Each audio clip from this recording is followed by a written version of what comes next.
We hear the figures constantly. India is on a direct trajectory toward a $5 trillion economy, fueled by the fastest-growing billionaire class. This chart shows the reality behind those headlines.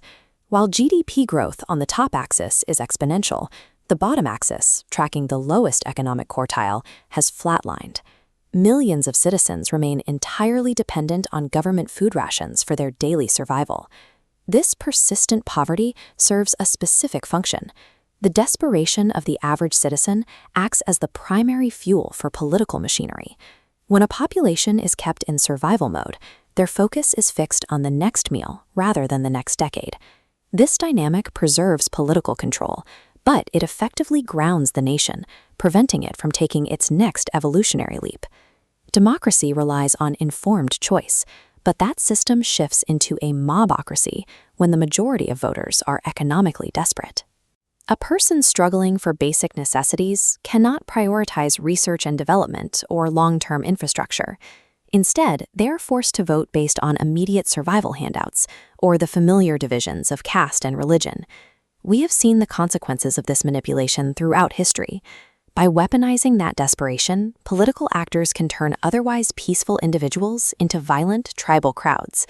As long as generational poverty remains a constant, the political class retains a cheap, easily manipulated resource to maintain their grip on power. The first chain keeping people in this state is the systemic partition in education. There is a rigid wall between elite private institutions and the failing government schools provided to the poor. Higher education and competitive exams like the JEE or UPSC are the primary paths to social mobility, yet the coaching required to pass them often costs hundreds of thousands of rupees. But that monopoly is being challenged.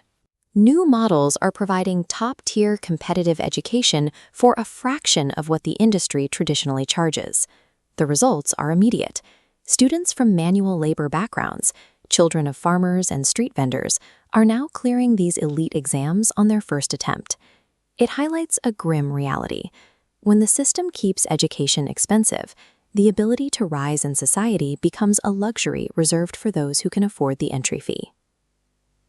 The second chain is healthcare, specifically the financial terror that a single medical emergency will bankrupt a family for generations.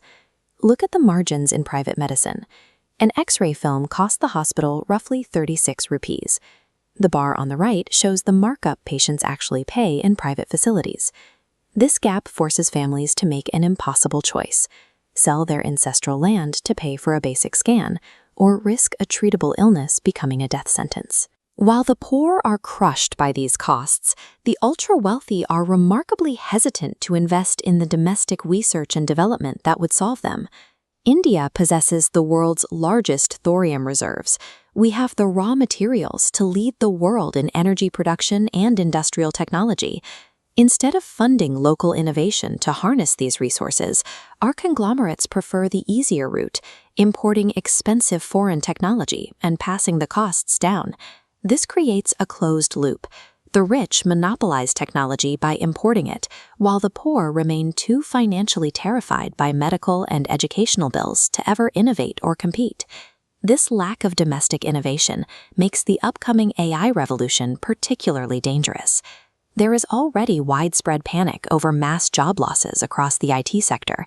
We faced this same anxiety in 1985 when the computer was first introduced. Many feared that machines would permanently replace human labor. As this hardware became standard, it didn't eliminate jobs, it shifted them. Humans stopped doing the manual work and started operating the machines. But the modern tragedy is that millions of brilliant minds in rural India won't participate in this next shift.